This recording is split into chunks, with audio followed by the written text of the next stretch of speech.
know that most of what you've seen, read, or heard about Billy the Kid is untrue?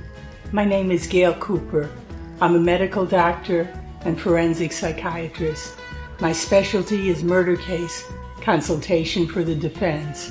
For 20 years, I've used my expertise to uncover the real Billy the Kid. Researching over 40,000 pages of archival documents and books, I've written the revisionist history. It's shocking, it's liberating, and I've written books demolishing the hoaxes, hijacking the history. My talks will share with you what I've found. Cover-ups, misinformation, and fakery, to use Old West lingo, will bite the dust.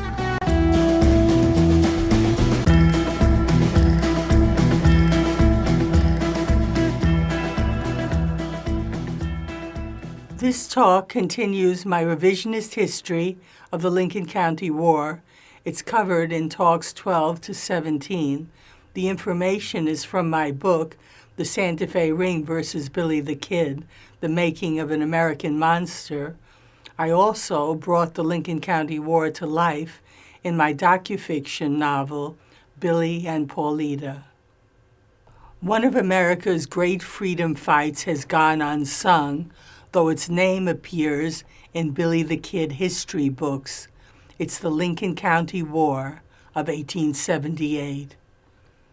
It was a grassroots fight of past ranch hands of murdered John Henry Tunstall, Anglo homesteaders, and Hispanic townspeople.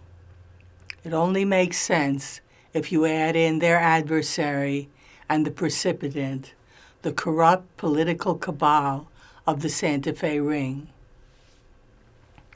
For my revisionist history, I've divided the Lincoln County War into its months of skirmishing and its final 6-day battle. That clarifies the pattern of citizens' lawful attempts to get justice for John Tunstall's murder, countered by the Ring's escalating violence for suppression. So, contrary to conventional history, the outlaws and wanton murderers were Ring boss T.B. Catron and his minions, not the freedom-fighting opponents. Lincoln County citizens tried all legal remedies to arrest John Tunstall's murderers.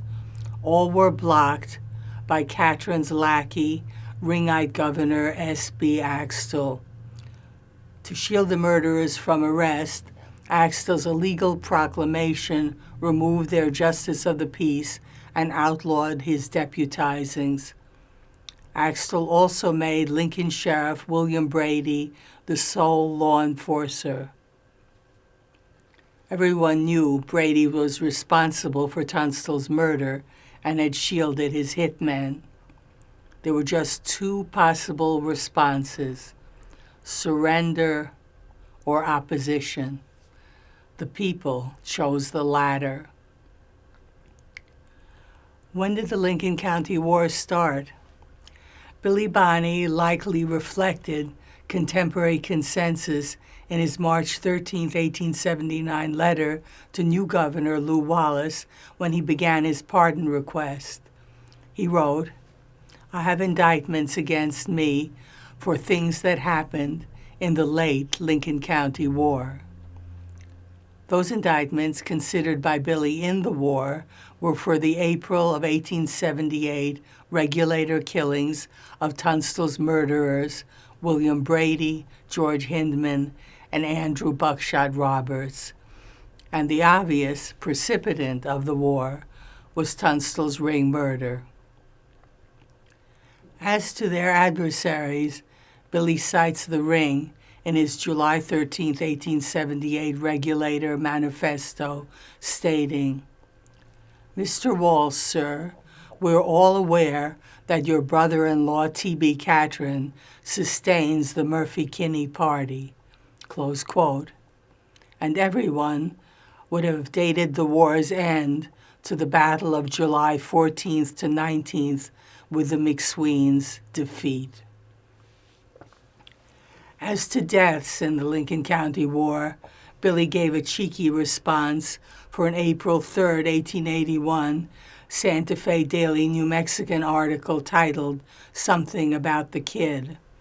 Aware of his outlaw myth press, he was in custody awaiting his Messiah hanging trial. He stated, "At least 200 men have been killed in Lincoln County during the past 3 years, but I did not kill all of them." It would have been obvious to everyone after Tunstall's murder that Alexander McSween would be next. When could also be predicted. In April would be Lincoln County's grand jury. There he would likely be exonerated for embezzling. The ring would lose its excuse for his malicious prosecution. McSween had been hiding in San Patricio and at John Chisholm's South Spring River Ranch. Aware of his risk, he tried to protect himself in his return to Lincoln to await his grand jury trial. In his buggy, he would take Chisholm, Chisholm's friend Montague Leverson, and his wife Susan. He also requested a military escort from Fort Stanton, unaware it was a ring stronghold. So, the ring knew his return date, and of course the escort never came. The regulators knew the date too. It was midday, Monday, April 1st, 1878.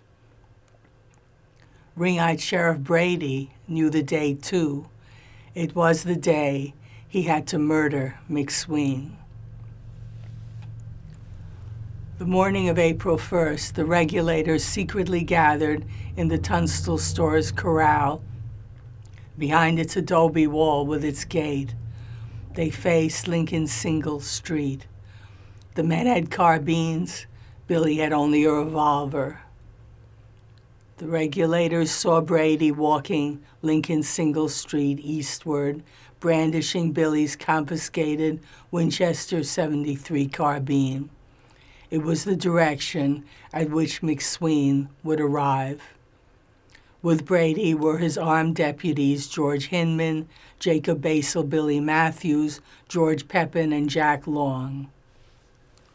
At 9:00 a.m., the regulators opened fire. Matthews, Pepin, and Long escaped. Brady and Hinman did not. Recklessly, Billy ran out with Jim Frenchy French for cover to retrieve his carbine from Brady's corpse. Billy Matthews, hiding in the Cisneros family house, opened fire. Billy and French got leg wounds. The regulators then fled. They'd saved McSween's life. They'd fired the first shots of the Lincoln County War, and 2 Tunstall murderers were dead. On April 3rd, Brady's past deputy, ring-eyed George Pepin, tried to complete the ring's mission. He falsely arrested McSween and his brother-in-law David Shield for allegedly murdering Brady and Hinman. He put them in Fort Stanton custody under ring-eyed Commander George Purrington. But McSween's wife and Montague Leverson stayed with McSween. Assassination would have been too obvious. The men were released. The regulators had ignored Governor Axtell's illegal March 9, 1878 proclamation removing their lawman appointments. They continued to serve Justice of the Peace John Wilson's warrants. Dick Brewer had one for Andrew Buckshot Roberts, a Tunstall murder posseman. The regulators, seeking Tunstall's cattle, stolen by the ring after his murder, chanced to meet Roberts on April 4th at Blazer's Mill. It was a way station, post office, and grist mill belonging to a Dr. Joseph Blazer within the Mescalero Indian Reservation. Refusing arrest, Roberts fired his carbine. His bullet struck Charlie Bowdry's belt buckle. It ricocheted to wrench George Coe's revolver, mutilating his trigger finger. In self-defense, Bowdry shot Roberts in the abdomen. Roberts then hit John Middleton non-fatally, then he fatally shot Dick Brewer. So Roberts, a Tunstall murderer, had now killed another innocent man and injured others. Billy fired no shot. Roberts died the next day. By April 9th, citizens had hope. With Brady dead, their county commissioners appointed local rancher John Copeland, a non-Ringite, as sheriff. In April 1878, Lincoln County grand jury, ignoring pressure of Ringite Judge Warren Bristol and District Attorney Reinerson, exonerated McSween of embezzling. It indicted Tunstall's murderers, including James Dolan. It also indicted Billy and other regulators for the murders of Brady, Hindman, and Roberts. Those indictments were later the reason for Billy's pardon proposal to Governor Lew Wallace. The Ring responded to protect its own. Ringite District Attorney Reinerson refused to issue arrest warrants for Tunstall's indicted murderers. By letter, McSween dutifully reprimanded that murderous sadist who saw him as a dead man walking. That April, a new Fort Stanton commander was brought in. Lieutenant Colonel Nathan Augustus Monroe Dudley was an alcoholic reprobate. From Colfax County's Fort Union, he was a beholden Ringite, already defended by T.B. Catron for 2 prior court-martials. McSween and other Lincolnites naively believed he was their protector until it was too late. The Ring still had a problem. McSween was alive and kicking. On April 26th, he continued his anti-Ring campaign by reporting to President Rutherford B. Hayes that the Mexican and American citizens had united to pledge their lives to protect each other and the laws. On April 29th, the desperate Ring tried to murder McSween and the regulators. Ringite Seven Rivers rustlers rode toward Lincoln. For guise of legality, they claimed to be a posse to arrest murderers of Brady, Hindman, and Roberts. In Lincoln, alerted regulators waited secretly in Isaac Ellis's house in the town's East End to defend McSween. New regulator head, following Dick Brewer's murder, was Frank McNabb, John Chisholm's cattle detective. He decided to scout for the attackers with Frank Coe. Near Ring-controlled Charles Fritz's ranch, they were ambushed by that posse. McNabb was murdered. Coe was taken captive. The next day, the posse came to Lincoln to kill McSween. Regulators in the Ellis house faced them. George Coe wounded Seven Rivers rustler Dutch Charlie Cruling. 4 others were killed. Commander Dudley, at overwhelmed Sheriff Copeland's request, sent 2nd Lieutenant George Smith and a squad to Lincoln. They took the 27 Seven Rivers men whom Copeland had arrested to Fort Stanton. Frank Coe was released. McSween, still seeking a legal solution, went to San Patricio to report Frank McNabb's murder to its Justice of the Peace, Gregorio Trujillo. Trujillo made arrest warrants for Sheriff John Copeland, but the Ring saw the chance to renew malicious prosecution of McSween. Local boss James Dolan rode to Blazer's Mill with George Pepin and Jacob Basil Billy Matthews to swear out warrants to Catron's agent there, David Easton, then a Justice of the Peace. They were against McSween, William Bonney, alias Henry Antrim, alias Kidd, and others unknown, for killing the 4 McNabb murderers and injuring Dutch Charlie Kruling. Noteworthy is that the ring now saw Billy as enough risk to single out. But Easton immediately quit, fearing reprisal. That voided his warrants. By May 4th, Commander Dudley revealed his ring alliance. That day, Sheriff George Copeland gave him Justice of the Peace Gregorio Trujillo's arrest warrants for McNabb's 7 Rivers murderers held at Fort Stanton. Their hearing was for May 6th. Instead, Dudley handed Copeland Easton's warrants for McSween and the kid, unaware that they were void.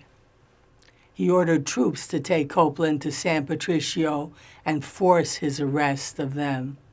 It was a likely murder plot, but they were not found. Dudley then released the 7 Rivers murderers. None stood trial for Frank McNabb's murder.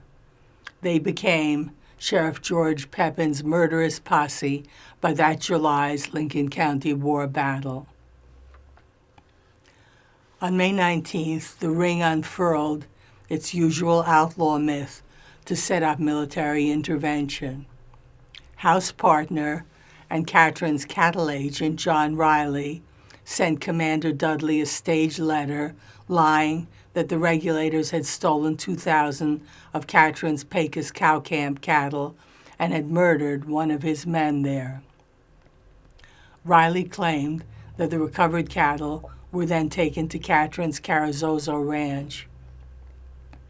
Catherine's biographer, Victor Westphal, in his 1973 book, Thomas Benton Catherine and His Era, inadvertently revealed that Catherine was behind that letter by quoting his May 30th letter to complicit Governor Axtell. It used the attack of the fake posse. It left out that the regulators' response was in self-defense. Catherine used his outlaw myth to get the regulators disarmed, then killed by troops. He wrote, "I would most respectfully request that some steps be taken to disarm all parties carrying arms.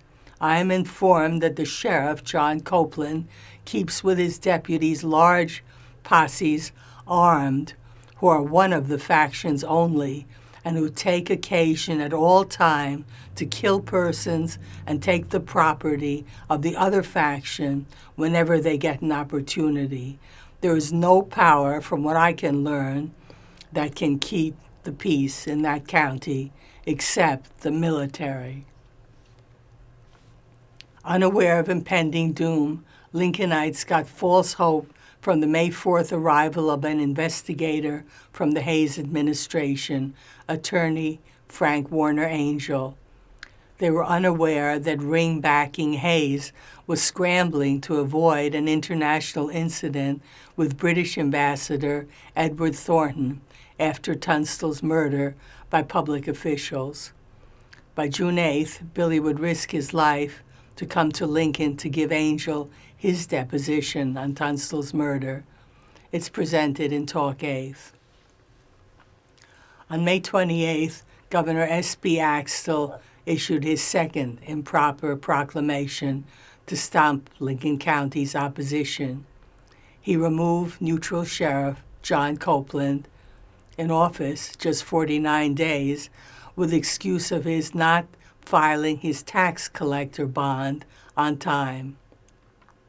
That was done to replace him with ringite George Pepin, Brady's deputy, and a Tunstall murder posseman. The ring needed their lackey in place for murder. On June 6th, Alexander McSween gave his deposition to investigator Angel 43 days before the ring killed him. Though Angel took 39 depositions, McSween's was the longest. It was the best rendition of the ring's control of the House, its malicious prosecution of himself and Tunstall, and its intent to murder them both. It proved that U.S. officials had murdered Tunstall and had tried to murder him. On June 21st, Catron emerged to kill the regulators himself by hanging. As U.S. Attorney, he wrote Federal Indictment Number 411 as the United States of America versus Charles Bowdry, Doc Scurlock, Henry Brown, Henry Antrim alias Kidd, John Middleton, Stephen Stevens, John Scroggins, George Coe, and Frederick Waite for the murder of Andrew Roberts at federal property of the Mescalero Indian Reservation. That also meant that any pardon had to come from the president, not a governor. Again, everything was in place for killing McSween and the regulators. Then a problem arose. On June 18th, Congress passed the Posse Comitatus Act. It barred use of the military to intervene in civilian disputes. Its exception was protecting women and children. In fact, on March 24th, just before the restrictions, Sheriff Brady had used Fort Stanton troops as his posse comitatus in an attempt to kill McSween at John Chisholm's ranch.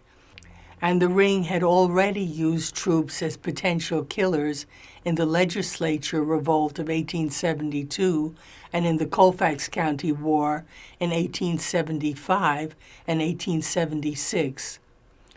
One can imagine Catron as feverishly strategizing ways around this blockade. There was one asset. In place was ring-eyed Lincoln resident Saturnina Baca. He had a wife and many children. He was likely coached in case the Ring wanted troops. First, Catron tried terrorism to end resistance. It revealed the Ring's racist core. Racism was central to Catron's and Elkins's 1866 scheme to rob Hispanic land-grant owners of their land. Ringite Governor Marsh Giddings had used racism in his April 3, 1873, response to the Department of Interior about his suppressing the 1872 legislature revolt. He blamed it on Mexicans as, quote, vilest of the vile from the slums of vice in Santa Fe. Giddings complained, nearly all the people of the territory are Mexican, 86,000 out of 93,000. On May 28, 1911, Catron wrote to his son Tom, "It is the disposition of most all of the Spanish-American people to indulge in revolution." As a New Mexico senator, Catron commented on the Spanish-American War for the February 10, 1913 Washington Times.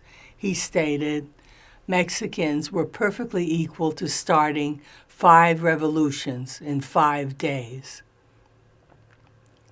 By July of 1878, Catron had figured out that the main resistance was Hispanic. San Patricio citizens had protected McSween and the regulators since Tunstall's murder. It's conceivable that bicultural Billy Bonney had made the bridge. So racist Catron launched what he guessed would be the lethal blow to opposition. It would be struck by his ring-eyed sheriff, George Pepin. On June 28th, Sheriff Pepin had already used Fort Stanton's new commander, N.A.M. Dudley, with troops in violation of the Posse Comitatus Act passed 10 days earlier to invade San Patricio in an unsuccessful attempt to kill Alexander McSween there. 5 days later, on July 3rd, Pepin returned to lead the Ring's massacre at San Patricio. The Hispanic people of that town, 12 miles from Lincoln, were to be punished unforgettably. With Pepin as his posse were ring-eyed rustler John Kinney and his gang from Messia. Men, women, children, and farm animals were slaughtered. Property was destroyed. No one was ever prosecuted. Fury remains to this day in the victims' descendants. Catherine's biographer, Victor Westphal, inadvertently linked Catherine to outlaw John Kinney as setting up the massacre. It was through Catherine's law partner, William Thornton. Thornton defended Kinney for rustling. Catherine's link was also through District Attorney William Reinerson. Westphal wrote, if any territorial official is to be charged with recruitment of the outlaw element, it must be District Attorney Reinerson. But the Ringites again miscalculated.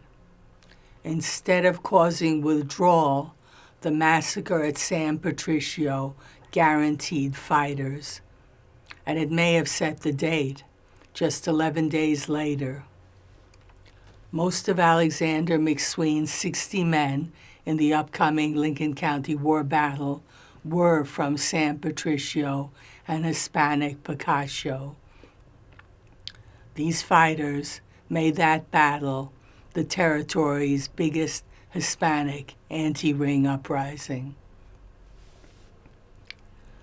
Billy Bonney must have been enraged by the San Patricio massacre.